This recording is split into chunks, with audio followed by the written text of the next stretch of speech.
All right, let's just jump right in. Do you ever feel like there's a new game-changing AI tool dropping literally every single day? If so, you're not alone. It's a lot. Kind of like trying to drink from a fire hose, right? It can feel totally overwhelming. But here's a thought. What if the way we're even thinking about all these tools is just wrong? I mean, just to put this into perspective, the folks over at TechRadar, they tested over 70 different AI tools just for their 2025 guide. 70. And let's be real, that is just the tip of the iceberg. We're talking about a whole universe of tools out there, from the usual suspects like writing assistants and video creators, to some super specific stuff you've probably never even imagined. So that leads to the million-dollar question, right? With all this noise and this massive sea of options, how on earth are you supposed to pick the right tool for the job you actually need to get done? Well, here's the thing. You can stop trying to find that one single best AI. Because today we're going to give you a completely new way to think about this, a new framework for navigating this whole AI explosion. And this whole new way of thinking, it really starts with one core idea. A pretty simple but incredibly powerful one that a lot of smart people at places like MIT are talking about. The game is changing. The whole strategy in AI is shifting. That old race to just build the biggest, most massive model, that's kind of over. It's being replaced by something a lot smarter and way more strategic. And this, right here, it perfectly captures that shift. You see, for the longest time, the big race was to build these giant foundation models. The idea was to have one model that could do everything, but that approach costs an absolute ton of money to build and run. Now, the trend is moving towards these smaller, specialized, and much more efficient models. So why the change? Well, think about it. These smaller models can be trained to do one specific thing incredibly well. They become experts, giving you better, more reliable results for a fraction of the cost. It's really like swapping out a clunky, all-in-one multi-tool for a toolbox full of sharp, precision instruments. Each one is a master of its craft. And look, this isn't just some theory we're floating. The leaders in this space are seeing it happen right now. David Cox over at the MIT-IBM Watson AI Lab, he just nails it with this quote. He says, the real impact, the real power, comes from combining these smaller, specialized tools. So if there's one thing to get from this, it's this. Stop searching for that one AI to rule them all. It's time to start thinking about building your own personal team of AI specialists. Okay, so with that new mindset, let's actually crack open this AI toolbox and see what's inside. We're going to look at a couple of key areas to really see this specialization in action, and you'll see just how different these tools are, all designed to solve very specific problems. First up, let's talk about your voice, or, well, an AI's voice. The ability to generate realistic human speech has made an insane leap, right? Just a few years ago, it was all robotic and clunky. Now, it's getting really hard to tell the difference. But even inside this one category, you've got tools being built for totally different people with totally different goals. Take these two, for example. This is specialization in a nutshell.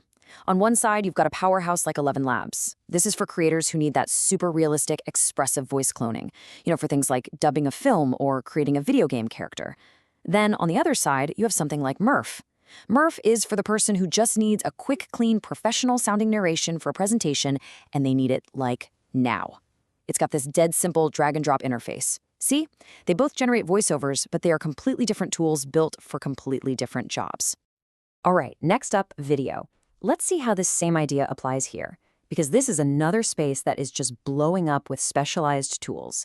And what's interesting here is that the specialization isn't just about, making a good video. It's about the entire workflow, whether you're creating something brand new from scratch or just trying to get more mileage out of content you've already made. And again, look at this clear divide. You have something like Synthesia, which is an absolute beast for corporate and marketing teams. It lets you create those polished talking head videos using AI avatars. And you can do it in like over 140 languages. Super useful for training videos and stuff like that.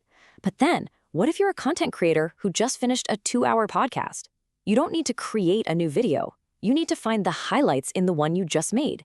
And that's exactly what a tool like Opus Clip is for. It's a specialist. It chews through your long video, automatically finds the most viral-worthy moments, and chops them up into perfect little short clips. So again, 2 video tools solving 2 totally different problems. Okay, so I know what you're probably thinking. What about the big guys? The chatbots that started this whole revolution, like ChatGPT. Well, here's the interesting part. Even those giant do-it-all chatbots are starting to specialize. They're evolving beyond just being simple answer machines.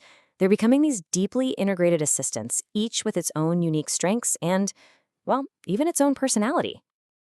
And it's so important to realize they're not all trying to be the same thing anymore. They're carving out their own little kingdoms. ChatGPT, it's still the king of flexibility. It's your go-to all-rounder for writing, coding, just spitballing ideas. But if your entire work life is inside Google Workspace, then Gemini's a no-brainer. Its killer feature is how it's woven into your Gmail, your Docs, your calendar. You can ask it to pull data from a Google Sheet and draft an email about it, all in one go. And then you have Grok, which is really building its reputation for power users, people who need deep analysis and real-time info from the web, since it pulls live data from the web and X. The point is, they're not copies of each other. They're specializing right before our eyes. So let's bring this all home. What does this all actually mean for you? How can you use this information? Honestly, it all boils down to a simple shift in mindset. You've got to stop searching for that one magic AI, that single silver bullet. Instead, you need to start thinking more like a craftsman, someone who's carefully building their own custom toolbox. And here's a super simple 3-step way to do that. Step 1, and this is easily the most important part, start with the task, not the tool. Don't just open up a chatbot and ask, what can you do for me? Instead, think, okay, I really need to summarize these meeting notes. What's the best tool for that specific job? Step 2, once you know the job, go look for a specialist. A quick search for something like AI Meeting Summarizer is going to give you way better options than a vague general search. And finally, step 3, test drive it. Nearly all of these specialized tools have a free version or a free trial. Use it. See if it actually works for you and fits into how you do things before you even think about paying. So really, if you only remember one thing from all this, let it be this, right here. Your goal isn't to find the one, quote-unquote, best AI anymore. Your goal is to build your own personal team, your own custom toolbox of specialized assistants. You'll have one tool that's amazing at summarizing your meetings, another one that's a genius at pulling clips for social media, and maybe a third for creating voiceovers. And trust me, that specialized team working together is going to be way more powerful than any single do-it-all tool could ever be. Which kind of leaves us with one final big question to chew on. As all these AI tools get better and better, as they become true specialists and experts at their own little tasks, what does that mean for us? What becomes the single most important human skill in that world? Is it our creativity? Is it our ability to think strategically? Or is it just the wisdom of knowing which tool to pick for the right job? Something to think about.